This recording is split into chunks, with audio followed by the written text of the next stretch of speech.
I see we have a quorum, so I call this meeting of Monday, January 13th, regular council meeting to order. And I ask all of you that may to please rise, and we shall sing the national anthem. Or listen to it.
Well, I don't know if that was new technology or just we had some better voices come out tonight other than us on council, but that's the best it sounded in a while. Thank you.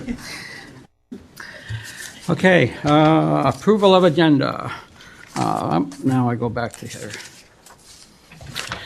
Motion put forward by Councillor Stewart, seconded by Councillor Wink. Be it resolved that the agenda for the January 13th, 2020 regular meeting of council be adopted. All those in favor? All those opposed? Motion carries.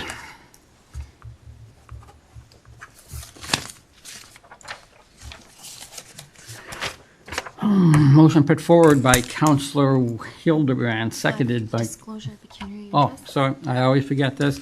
After viewing the agenda, is there any councillor that wishes to declare a pecuniary interest? Seeing none, I ask the clerk to please note that. Okay, so first we have delegations, I believe. Yes, hearing of presentations, delegations. And the first delegation that we have is the Fonthill and District Kinsman Club. If you would like to make a presentation, please step forward. Thank you, Mr. Mayor and Council. Most of you know who I am, so I'll debrief quickly. Following the war, First World War, the Fonthill Kinsmen were blessed to be part of an organization that was formed when the soldiers returned. They were looking for an opportunity to share in their communities, and the small group of gentlemen in Hamilton, Ontario stepped up to the plate. We are blessed in this community to be part of a great team of volunteers. Not only the Kinsman Club, but the Lions, the Rotary, various church groups, Cub Scouts, those kind of things. We are blessed to have the greatest volunteer groups in Niagara right here in Pelham. 31 years after KIN was formed, Fonthill became a reality. We were blessed to be sponsored by the Welland Kinsman Club, and we started service in this community in 1951. This May, we will become the first all-Canadian service club to serve 70 years in their community in Niagara. Coming up in February, we're going to ask Council to bless us with the opportunity to be recognized with our association now this year, recognizing 100 years of community service. The Fonthill and District Kinsman Club, since its existence, has dedicated more than 108,000 community service hours in this community. We have donated in excess of $1.3 million. We would really appreciate if the town, yourself, Mayor, and Council would bless us with recognition from the 16th to the 22nd of February, 2020. Thank you very much.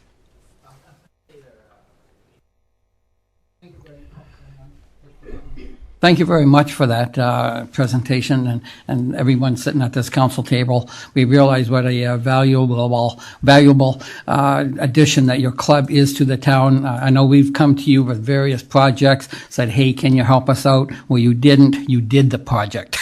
So excellent. You're just taking, we make an ask, and you guys just said, get out of the way and let us do it. And thank you for that. I'll open this up for questions if anyone has a question or comment to make. I guess you did an excellent job, and I'll ask the clerk, what steps does the town have to do to recognize this? I believe that your notice of motion here has Oh, those is that? steps. Okay, very good. Thank you again for the presentation. I just wanted to just throw a little sidebar in here. Because it is our 100th anniversary of Kin, we would very much like to participate and support other groups in the community. We're looking for groups to come forward who are looking for some seed funding. The club is willing to put up some dollars to create some really wonderful things in Pelham during the year 2020. So if council or yourself become aware of any of those projects or identified, we would be more than happy to step up to the plate and help them fulfill their dreams. Great. Thank you very for much. that. Thank you. Okay, great presentation. Great bunch of people. Motion put forward by Councillor Hildebrand, seconded by Councillor Wink. Be it resolved that Council receive the delegation submitted by the Kinsman Club of Fonthill and District, and that Council proclaim February 16th to 22nd, 2020 as Kinsman and Kinnet Week. Any comments on this? If not, I'll ask for the vote. All those in favor?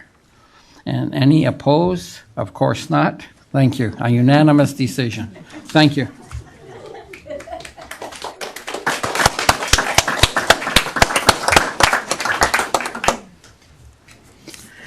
Okay. Next presentation is by the chairman of the Cannabis Control Committee, Tim Nohera.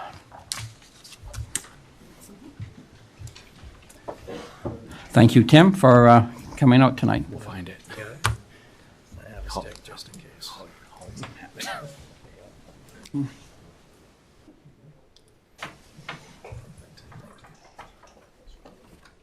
Good evening, everybody.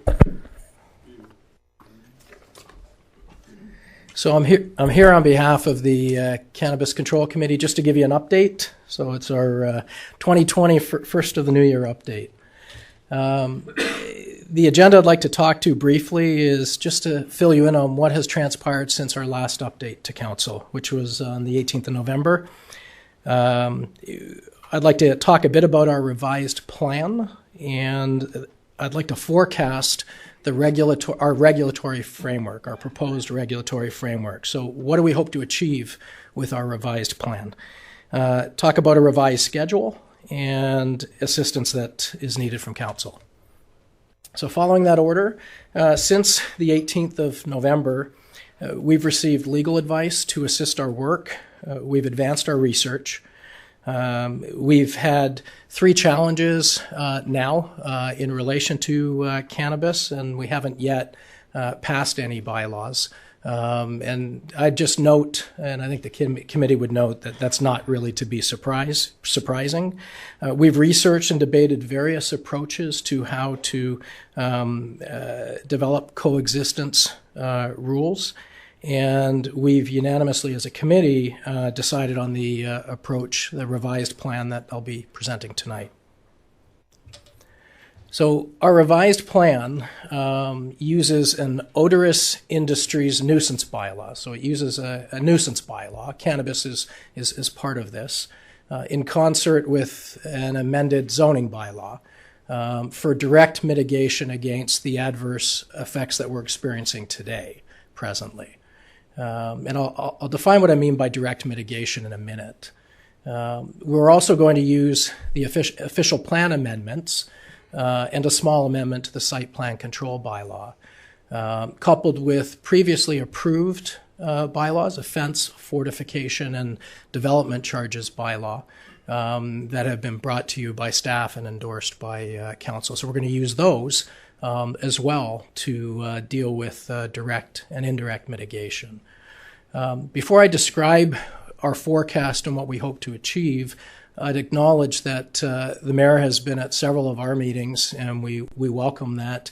And in late November, he put a challenge to us to try and accelerate our activities and complete our work by the 31st of March.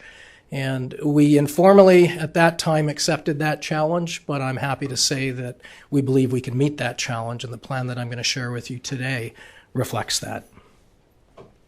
So the regulatory framework forecast. When I first addressed council back in July of last year, when the committee really just got its new legs, we put together this chart called a regulatory framework, and we indicated that we would use this chart to come back to you periodically and report on our progress. It was a way of measuring what we were doing.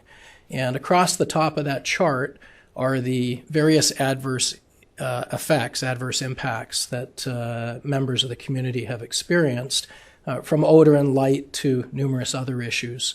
And down the rows of the chart are the various tools that we have at our fingertips, the various regulatory tools to provide some form of mitigation against each of those, against the collection of adverse effects.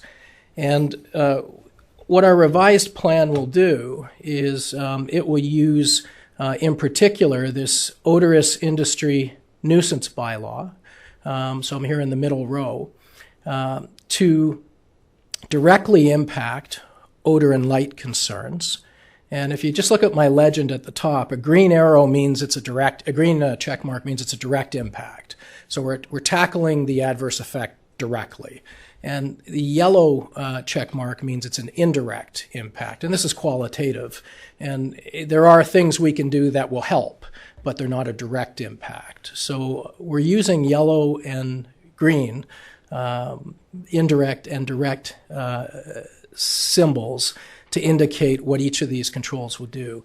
So the odorous industries, the nuisance bylaw, it will impact odor and light, and it will address concerns of residents immediately, as it will affect existing cannabis operators. The zoning bylaw, which is above it, it will directly impact these other adverse effects across the top. So these are the green check marks. And then if you drop down, I got to look beyond Vicky's head here. Sorry. No, you're good, Vicky. You're good. So the fence and fortification bylaws you approved previously have a direct impact on this column, and the development charges bylaw you approved previously have a direct impact on the financial cost to the community. And then in the middle are site plan control and site plan agreements, which can do a lot to help a lot of these, but we view them as indirect. And so this is our forecast. This is what we expect to deliver on or around the end of March, when we're finished our work, with the odorous industries nuisance bylaw that we will bring before you soon, and with the zoning bylaw amendment and official plan amendments that we'll bring to you. You'll note on the official plan amendments that these have yellow check marks in our view. And it's because we're setting policy, but it's the implementing zoning bylaws that will really have the teeth, if you will, to effect. So we consider these amendments very important, but at the end of the day, ultimately it's going to be the zoning bylaw and these other bylaws we think that'll have the direct impact. In terms of our schedule, I won't spend a lot of time on this graph because it's looking back, this chart. So it's showing you what we did in December. When I was last before you, we were up here on this line in November, in the middle of November. And we've done a lot to move our research forward. We've received legal advice. Thank you for that. It's been very, very helpful to us. We've iterated on different approaches and versions, and we've revised on that to get to our revised plan. This is a look at the schedule of our revised plan moving forward. So the first line is now tonight, January the 13th. And we will have 3 committee meetings and a council meeting this month, and we will draft this month the cannabis nuisances a recommendation report, a report that you will see that explains our work in this area, a proposed draft odorous industries nuisance bylaw, and a small amendment to the site plan control bylaw. We will bring those to you in the policy and priority meetings in February, and after your review there, hopefully to council in February for approval in February of the odorous industries nuisance bylaw in particular. In March, we will bring to you in early March the zoning bylaw amendments and the official plan amendments. Again, to the plan is to the policy and priorities committee, so that you can receive it and review it there along with the recommendation report, and ultimately to council for approval. If the stars align and everything falls as best as we could hope for, we think we can finish that based on the calendar and on some other meetings that we've requested for the end of March. In April, that's not to say there's nothing to do beyond the end of March. There's much to do. So in April, from April through to the end of the interim control bylaw period, in April we expect to be tidying up our work. There's been a tremendous amount of research that needs to be brought into a format that can be archived and delivered to the town. We will also move into the appeal periods in this time. So if we pass the nuisance bylaw in February, then 20 days later and some time after that, we may receive an appeal. And our hope is that in May and June, we're looking at any appeals, if there are any, and we're understanding the substance of those appeals. And we're still in a position to respond to them if necessary within the interim control bylaw period. And we believe that defensive posture is an important element of our role, because any appeals, the appeals will not be heard for at least a year, but they will be filed. And so we're able to at least look at those filings and understand the substance of those and make any additional measures we feel may be necessary. With any luck, we won't have any of those, and we'll be able to repeal the interim control bylaw sooner and move on to other elements for the committee. What assistance do we need? The biggest one is bandwidth. Staff have extensive demands on their time. There's a planning report that staff is preparing that is crucial for our work, and that's scheduled for early February, and anything we can do to lessen their load so that we can have that is critical to our scheduling. We've also made good use of legal advice. We thank the committee for making that available to us. 3 times now we have had legal information, and I can only tell you it's invaluable. It has guided, rather than waiting till later, till we file to understand, we're gaining the understanding now as we go, and we're able to improve on what we're doing. So we'll need more of that. Not a ton more, but we will need we will need more of that, and so I'd put that before you. With that, I'm finished. If there's any questions, I'm happy to take some. First of all, Tim, push button. So first of all, Tim, I just want to, on behalf of this council, thank you again. I know you guys have put in untold hours of research, and anytime I go to another meeting, whether it's in Niagara region, they seem to be behind you guys by a considerable amount, and it's because of the research and the knowledge that you guys have. And I sort of look at these other people and say, well, you guys got a lot to do to catch up to Pelham guys. So again, I really want to state that this council really appreciates the hours that you guys have dedicated to your community to make sure that these bylaws are getting done and getting done in time. Thank you for that, and I'll open it up to Council Court. Yes, through you, Mr. Mayor, to Tim. Great presentation. The question I'm asking is, why a mandate of March the 31st? Now, that will leave us still three or four more months. What's the rush when we still have, April, May, and June, and part of July? Sure, it's a great question, and I know I rushed through this, but it's the last 3 rows in this chart. So there's a lot of work to do. So and let me get above the last three rows first. So if we go into February, one of the first components in our plan is the nuisance bylaw. And the purpose of getting that nuisance bylaw out first is because it deals directly with the immediate concerns that residents have. The cannabis nuisance bylaw is applicable to both existing cannabis producers and to new cannabis producers that may wish to locate in Pelham, whereas the zoning bylaw amendments and the planning amendments are not applicable to the existing cannabis producers.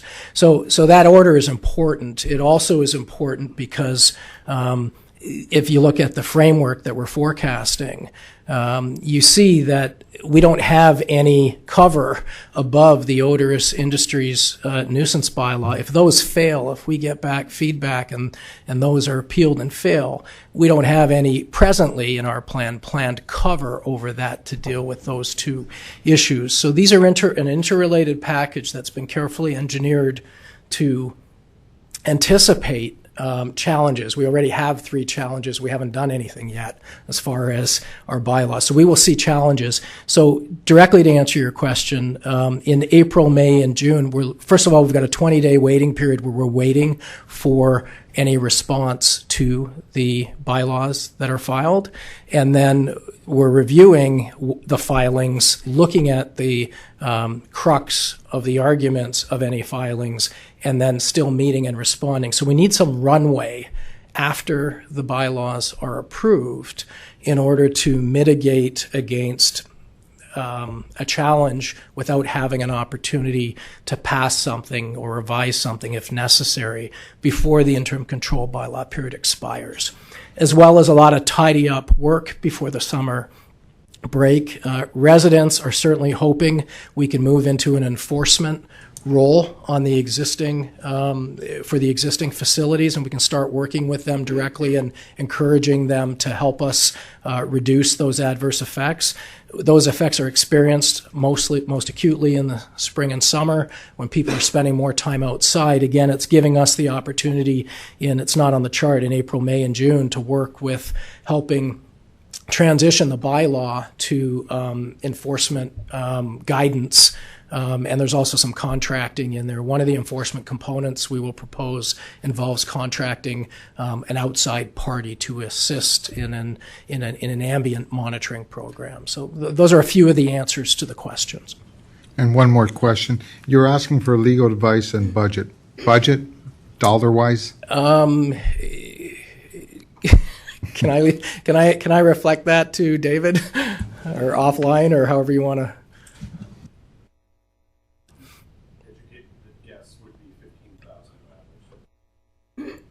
And the legal advice, would that be yourself or external? No, sorry, that's.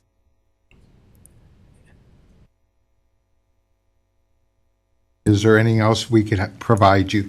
Is now the time? I would say the biggest thing we need, and I alluded to it here, sorry, where are we here? Is to help us rapidly get these bylaws drafted and over the finish line. One big help for that would be the assistance of an external planning consulting firm. If we had access to, one of our challenges has been schedule. And we have a tremendous committee here that is putting in effort. Staff is loaded. And to be able to get that professional assistance quickly as we're rapidly loading up would be instrumental for us. So I would say if we're able to use or get the help or the assistance of, the bandwidth of an external firm to assist us, that would be tremendous. And through you, Mr. Mayor, to the CEO, is that possible of getting an extra I presume a by officer or a person that writes bylaws? It'd be a planner, a professional planner. So hire somebody because the staff is overburdened now. If we could get someone that would. So I can partially answer that question if I may. We've been, as part of our research, we look at all kinds of work done in other municipalities, and there are professional planners that have been helping other municipalities address the cannabis issue. We've been in discussions with one that we've used tremendously, and I actually today heard from them, and they are able to help us, and they have bandwidth in the time frame that we need if we're able to use them. The subject matter here is tremendously complicated, and the more brains, the merrier. Quite frankly, the more talented humans and bright people that can be applied to a difficult problem, the more likely you are to get to a good solution or the best possible solution. Certainly the idea of bringing in additional expertise, we brought in additional expertise to buttress our legal advice capacity. It goes to follow that we might consider bringing in additional expertise to buttress our planning advice capacity, because the other side has considerable capacity already.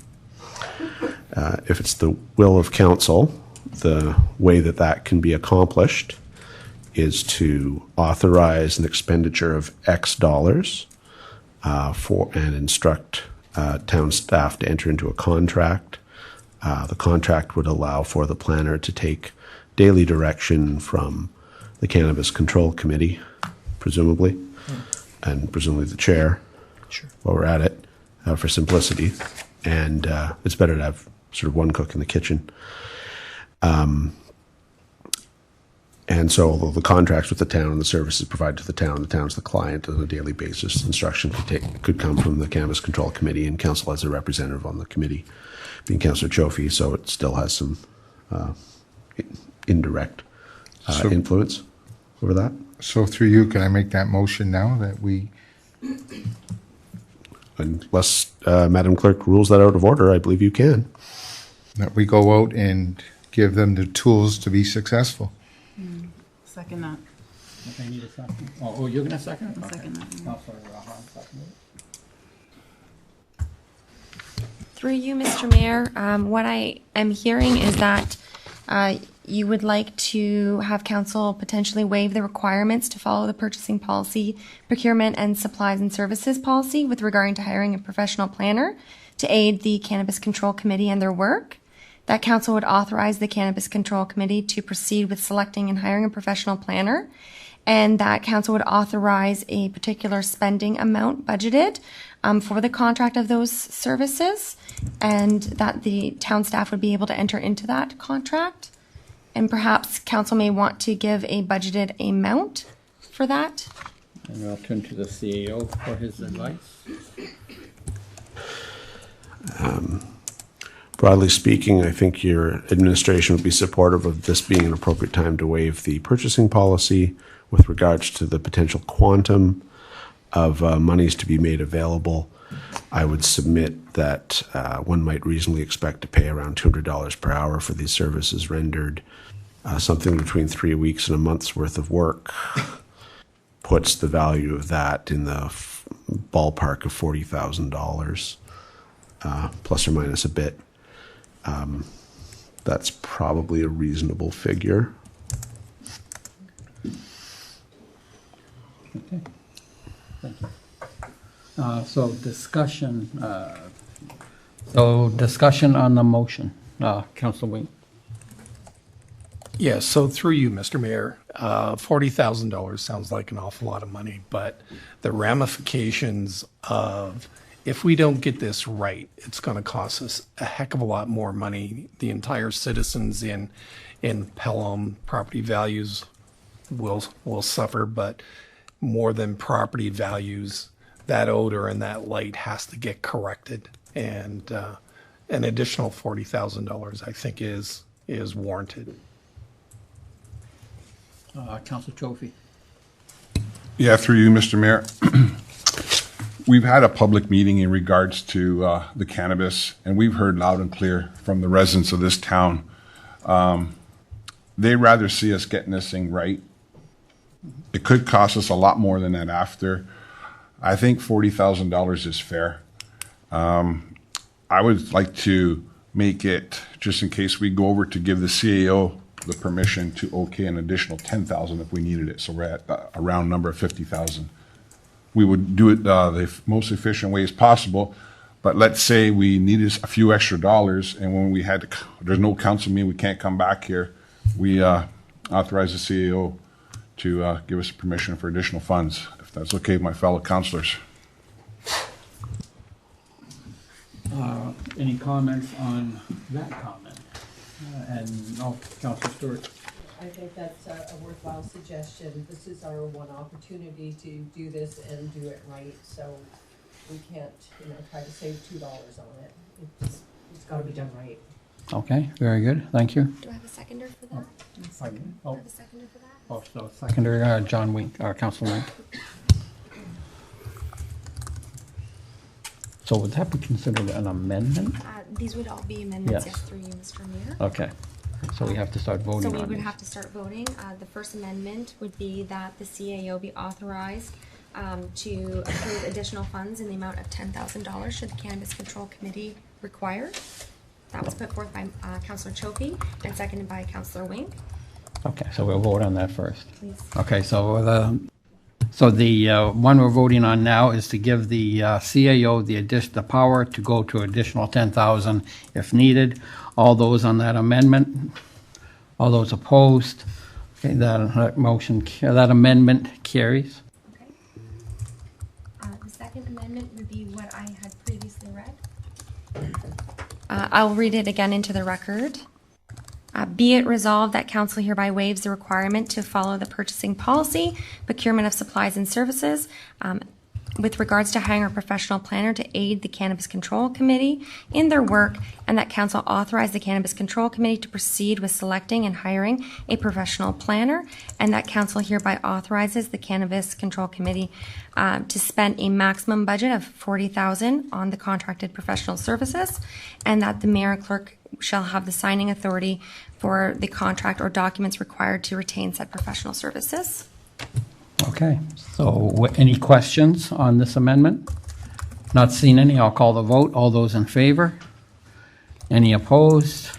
Amendment carries. So through you, Mr. Mayor, you would be at the original motion as amended to receive the presentation, to waive the purchasing policy, to give the money, and then also to authorize the CAO to have the additional funds. Okay, so we're just going to vote on that now? Okay. Yes. So Motion as amended. the motion's as amended. All those in favor? All those opposed? Motion carries. Thank you.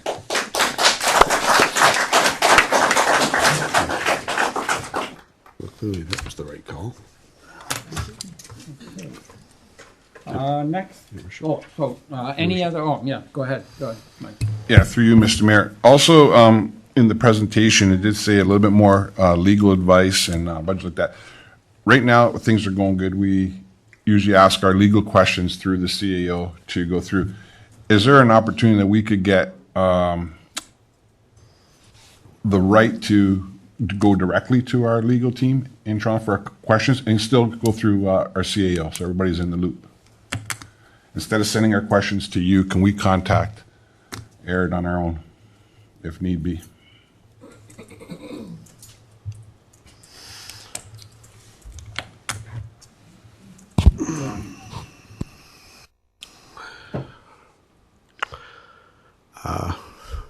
I can't think of a single instance at a single one of the 5 municipalities I've worked at where any sort of similar circumstance has been followed.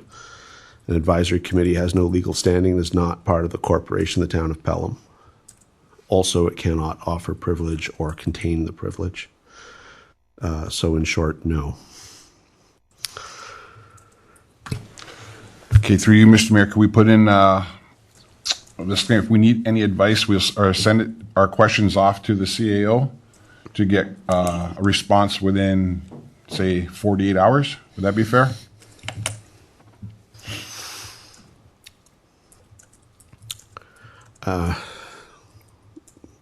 Certainly, my office can undertake, and I think I do typically respond in less than 48 hours to requests for service.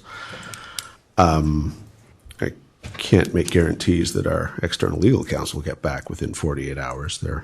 We are one client of many, of course, but I see no reason to think that messages won't be transmitted, usually same day.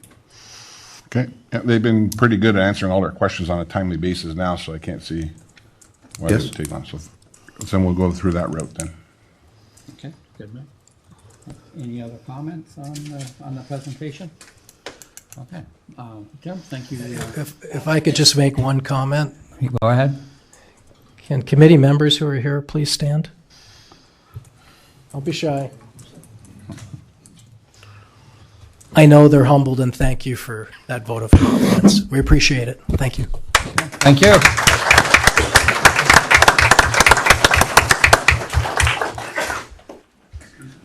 And I know I speak on behalf of all the residents that we're looking forward to the completion of your work and some solid bylaws. Thank you. Okay, I believe that the next and final delegation is Gail Balchez speaking for the Biennial Committee. Thank you, Ms. Balchez. Thank you. Good evening, Mr. Mayor, councillors, and town staff. We, your Fonthill Bandshell volunteers, come before you tonight to update you on our Jazz Up the Park project. We thank you, town, the contractors who were involved in the project, and the generous community for helping us make our small group of volunteers jazz up the park. To say that we are blessed is an understatement. We say that this community is truly awesome. The wonderful, kind, generous support has warmed our hearts. To you, Mr. Mayor, town councilors, and town staff, we say thank you, all of you, for helping us make our Jazz Up the Park initiative happen. We are so very pleased with the end results, and we cannot thank all of you enough for so quickly approving our request to get the job done last fall, immediately after our concert series ended. You all played a role in helping us get it done, and we thank you all for your support. We are thrilled with the improvements and look forward to the installation of our last few items, new lighting and more benches in the spring, including 4 new benches, 3 donated by the Rotary Club of Fonthill and 1 from the Swan family represented here tonight. To you, Mayor Junkin, you've been a true partner all the way through this endeavor, helping to put us into the right office to keep it moving forward and personally helping us with our fundraising. You are always bringing up Jazz Up the Park and the Fonthill Bandshell concerts to your peers, suppliers, taxpayers, and just about everybody else, from what we understand. Your comments and public support of our group are always getting back to our members. Please know it is genuinely appreciated by each and every one of the Bandshell volunteers. You can help us with fundraising anytime, Mayor. You did a great job on our and the community's behalf. It's appreciated. Thank you. To David Cribbs, our CAO, I wish to publicly thank you for your willingness to move mountains to help us achieve our goals in short order. You quickly recognized that we were serious when we came to you, that we needed you and the town's quick actions and assistance to make it happen. We appreciated your willingness to consider paths, perhaps less traveled, to help us achieve our objective and kind cooperation at every step of the way. Thanks, David. To our town treasurer, Teresa, for her confidence in our group and willingness to work with us in achieving our fundraising efforts, we thank her. For her cooperation, without her cooperation, it could not have happened. To Jason, Director of Public Works, and the man on the job itself, Ryan Cook, we wish to publicly acknowledge you and state we are blessed in this community to have 2 of you hardworking men in our service. You both had plenty to do before our fast-paced project was thrown onto the mix, but neither you nor Ryan missed a beat and calmly and efficiently helped us meet our timelines. Thank you. Next, we wish to publicly acknowledge the fabulous team of Pelham businesses who helped us pull off the park renovations on time and under budget. Firstly, we wish to acknowledge Barb Christopher of Young Sod. We thank her for her incredible knowledge and guidance, ensuring that we chose the right products for the best long-term solution for our heavily trafficked bandshell seating area. She worked with our team, made sure everyone recognized the timelines for the best outcome and installation of the sod, had 2 full truckloads of the best turf this town has ever seen, provided all at a very reduced cost. And if that wasn't enough, Barb and Young Sod sent in a generous donation to our efforts. Barb and her family have been part of this community for over 60 years. The 3rd generation at Young Sod is soon to take over. We, the entire bandshell group, recognize them for their support, and we sincerely thank them. Next, to Jack DeCourt, who's seated back here, and DeCourt's Landscaping. When we reached out to DeCourt's to ask for their help in bringing this to fruition, Jack immediately made himself available and was on side. He quickly realized the short time frame we had set up and the need for several things to be quickly moved into place. No sweat for DeCourt's. Jack laid out the parameters of what was needed to be done by others prior to their work, and then the team at DeCourt simply made it happen. I'm sure everyone here in the town of Pelham, particularly here at Town Hall, were a little shocked to see so many DeCourt vehicles and workers taking over Peace Park last fall. It was a sight to behold. To Jack and Eric, your lovely wives, and the entire DeCourt team, we wish to thank you for your invoice for the work you did so expeditiously for us. You've never specifically told us how heavily you discounted that invoice, but we're not fools. We know that all that work, equipment, and manpower is not cheap. Your modest invoice and investment in our community is sincerely appreciated. Thank you, Jack, and your entire team at DeCourt's. We appreciate it. To Todd Barber, another local businessman at Forest Green Creations, we wish to extend special thanks for his help in the initial phase of our project, getting the elevation work and drawings for the upgrades done. Next, Rankin Construction. To Tom, Beth, their family and team, who somehow, despite being in the absolute pinnacle of roadwork season, kindly and generously formed, poured, and set in place our handicapped accessible walkway and steps for us just before the snow flew, at 0 cost to the Jazz Up the Park project. Again, we never got an invoice or an absolute idea of Rankin Construction's generosity, but we suspect that their donation saved us $10,000. So we thank Rankin's, exemplary citizens and business people of the Niagara region. We appreciate the fact that they somehow managed to squeeze in our small project when we all know the real terms of everything that their company does. To Lafarge Canada, with specific thanks to Mike DeLuca, we recognize Lafarge's donation of all the concrete that went into those walkways and steps. Mike informed us right before Christmas that their entire gift of the concrete to our project was in fact just that, a gift valued at over $6,000. Thanks, Lafarge. And specifically, thanks, Mike, for his personal role in making the gift possible. Next to the Langan Dunes, I told you there are a lot of people involved in this, of Willowbrook Nursery. They donated all the new trees in the park. We wish to thank them and recognize them publicly. We will welcome their shade, all of us who attend the bandshell concerts, and look forward to watching them grow. Their living gifts are most sincerely appreciated. To the town of Pelham, you did a lot. You did the infrastructure for our new irrigation system. You moved the catch basin. You took care of the dead and damaged trees, and you worked with us every step of the way. Thank you, town staff. Town, we do appreciate everything you did. To BZ Electric, Brian Balches, my brother and partner Martin Zwier, the two of them donated a lot of their personal time to put in the trenching and wiring for the new lighting that we're doing. I know that their schedules were busy and it wasn't exactly the perfect time frame, but you fit it in and it's very much appreciated. Thank you, brother and Martin.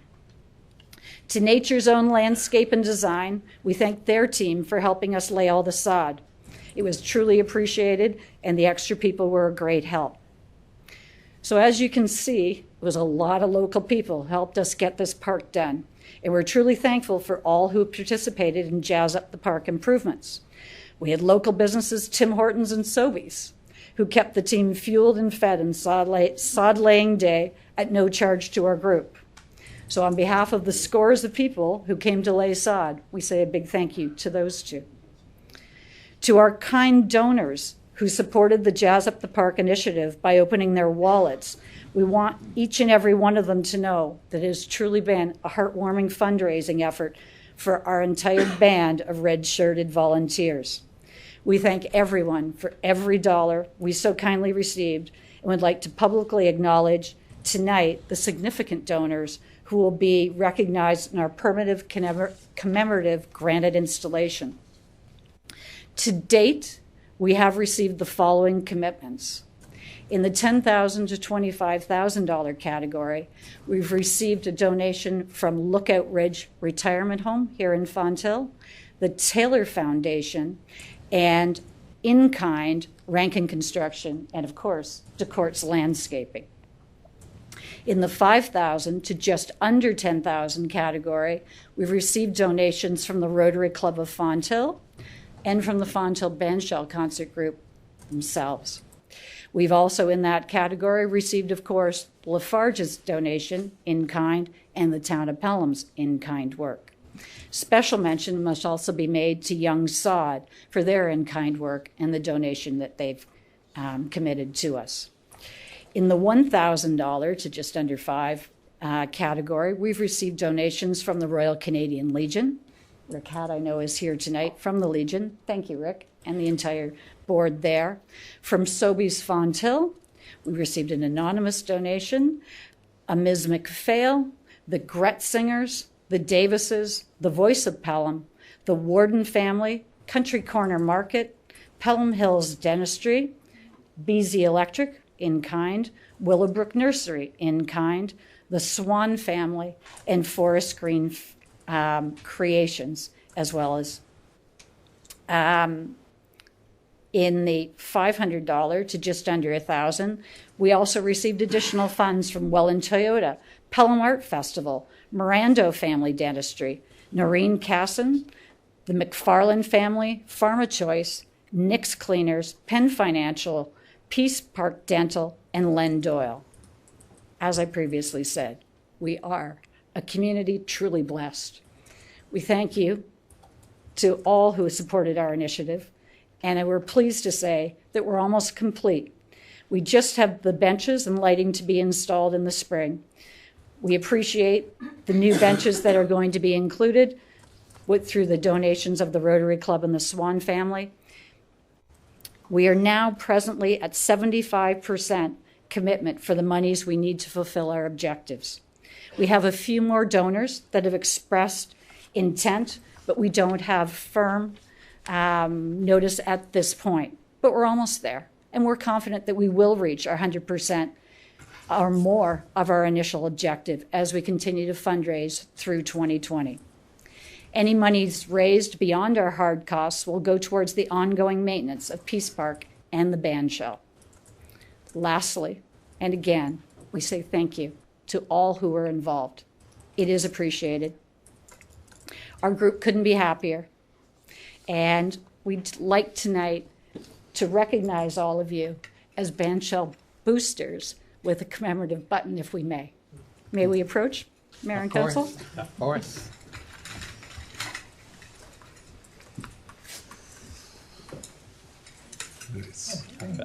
Thank you very much. Cheers. Thank you, Caroline. Thank you. Thank you. That's awesome. Hey guys, let's stand them up. So Gail, for you and your helpers, this is for you.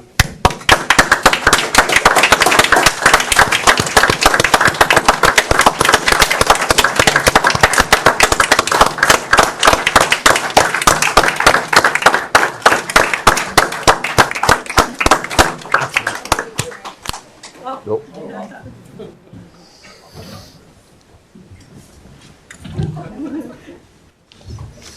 Thank you. Again, just goes to show what a great community we have. And I know the snow was flying. I'm not going to single out any one individual, like you named out so many. I just know I looked at the work to be done, and I'm thinking, oh my God, the snow's going to be flying, and then it's never going to get done. And then all of a sudden, somebody shows up with an army, and I won't say who, and it got done. And the next day, we had 2 or 3 inches of snow. So it was a hell of an effort. Any comments or that any other counselor wants to make? No? No? Go ahead, Mike. Yeah, through you, Mr. Mayor, I just want to thank the Band Shell Committee for everything you guys do, making Peace Park the way it is, and the experience on Thursday nights. So many people come throughout every Thursday. Being part of the beautification committee, we did some surveys there this summer, over 3 weeks, and the amount of people that came from out of town was probably about 45%. So you're bringing in a lot of tourists into our city, or into our town as well. So thank you for everything that you're doing.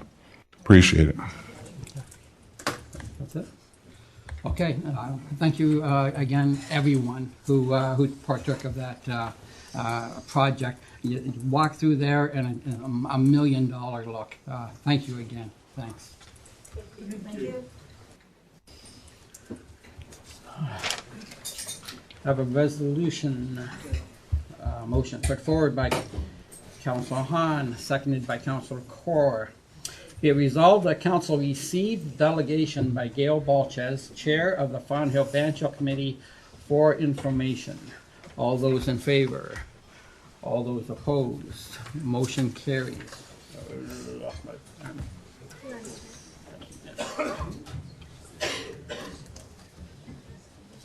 Okay,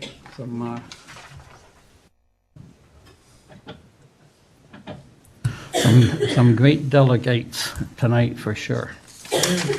Okay, we look down the road here. Adoption of minutes, next on the agenda. Resolution put forward by Councilor Kaur, seconded by Councilor Hahn.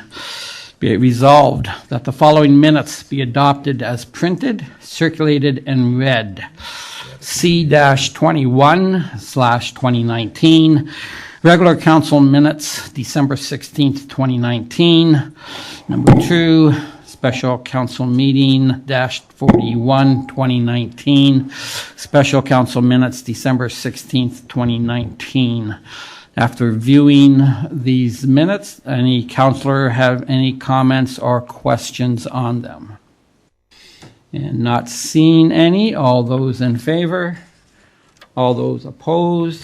Minutes are carried.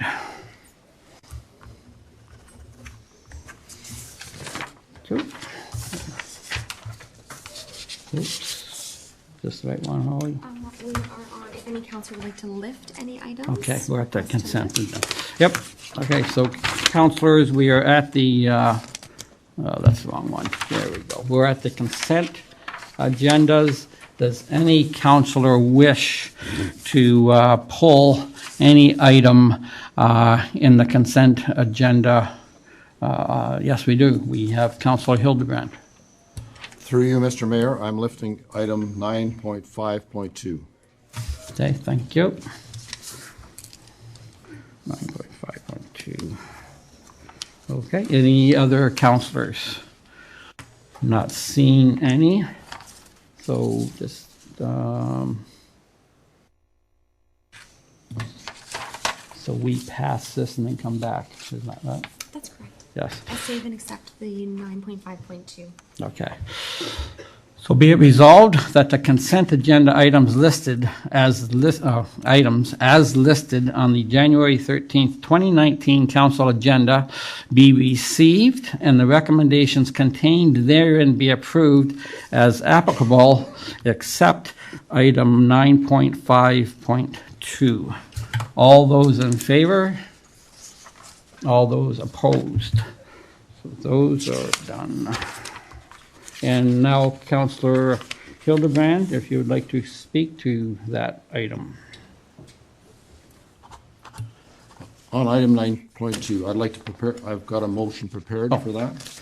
Okay. Be it resolved, the council received correspondence from the town of Amherstburg dated November the 25th, 2019, regarding joint and several liability consultation for information, and that council endorse and support the town of Amherstburg's resolution, and that the clerk shall distribute the town of Pelham's support as noted in the resolution from the town of Amherstburg.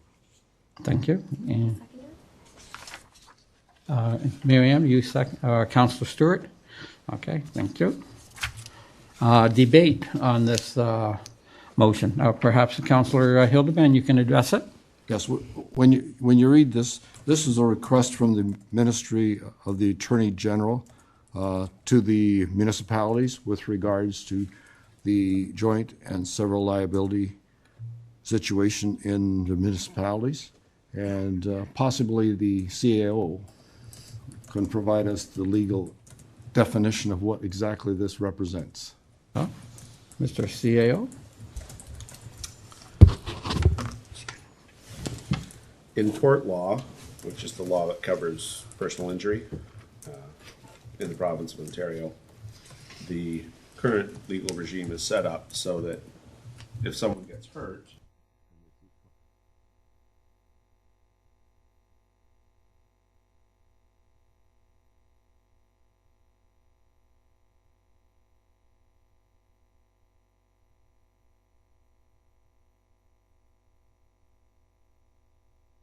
rectifying or be made whole, go about their lives. That's good in theory. In practice, what happens is road liability cases are the best example.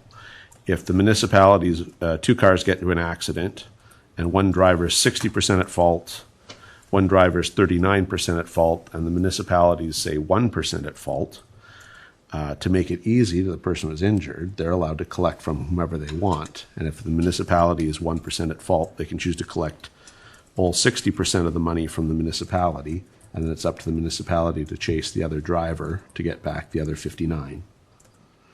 So the current logic of the system is that the person injured should be made whole as easily as possible. However, in practice, that ends up creating, it's almost always not just municipalities, conservation authorities, school boards, but primarily municipalities end up providing all of the compensation, even if they're just even a tiny bit involved, that 1%. The 99 came from other people, and the 1% pays the 100 and then has to track the others down. And for the last 15 years or so, maybe just a little bit longer than that, there have been multiple initiatives by multiple municipal associations to try and get the law moved on that, so that, you know, there has to be a threshold. If you contributed 20%, then it's okay to take it all from that party, but like 1%'s not enough. Or to cap the whole amount that any one party might pay, or similar, to sort of try to spread that initial pain around, or not to always impose, because it almost always by default ends up being the municipality. This is what Amherstburg is trying to talk about. The previous government ruled unambiguously that they were not going to change the system after at least about a decade of considering that, and the current government has indicated that it may be open to re-examining that, hence this initiative.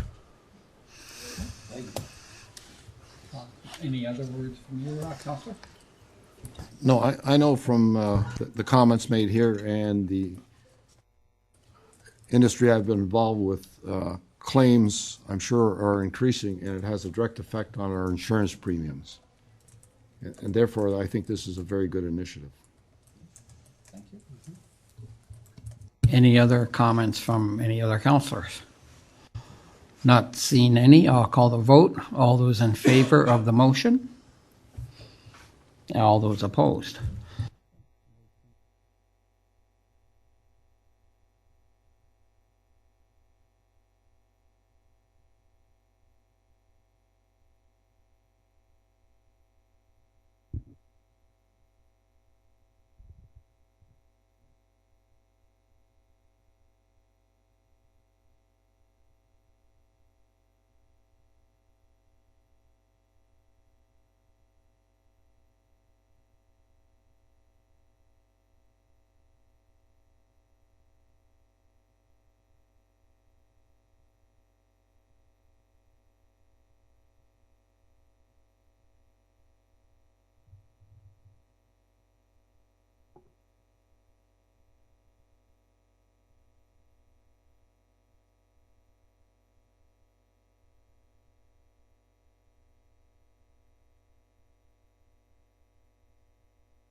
So we're now at number 14 on the agenda. Presentation and consideration of bylaws. Be it resolved that the council of the town of Pelham, having given due consideration to the following bylaws, do now read a first, second, and third time and do pass same, and that the mayor and clerk be and are hereby authorized to sign and seal the bylaws. Number 1, bylaw 4186-2020, being a bylaw to provide for an interim tax levy for the year 2020. Number 2, bylaw 4187-2020, being a bylaw to amend bylaw number 3728-2016 to establish 2020 fees and charges to be collected by the corporation of the town of Pelham, and to repeal bylaw number 4088-2019. And number 3, bylaw 4188-2020, being a bylaw authorizing the mayor and clerk or designate to enter into an agreement with Her Majesty the Queen in right of the province of Ontario, as represented by as the Minister of Agriculture, Food and Rural Affairs under the Investing in Canada Infrastructure Program, which is the ICIP, Rural and Northern Stream. Any questions, comments on these bylaws? Not seeing any. I will call the question. All those in favor? All those opposed? Motion carries.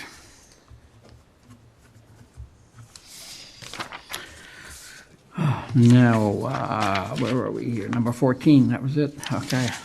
What do we need? So we'd be at the in-camera portion, Yes. but we will recess. Okay. So in this of the number 18 position of the agenda, we would be normally going in camera, but we will. This is a resolution to move in camera. Be it resolved that the I thought we were going It's to recess. I got the wrong one, maybe. Because, here we go. There we go. Resolution to move in camera. Be it resolved that council recess the in-camera portion of the meeting and reconvene immediately following the committee meeting scheduled for this evening. So this is, we're going to finish this meeting, do the cow, and then do the in-camera. All those in favor of that order and all those against? Excellent. So we're in recess then, Mr. Mayor. Oh, so now we will go in Gaveling. We're just Oh, we don't recess. have to do that? Nope. No, okay, so now in recess of this meeting, and now we got the cow meeting to do. Yes, I But just- before we do the cow meeting, I'm going to call for a 10-minute recess. Thank you.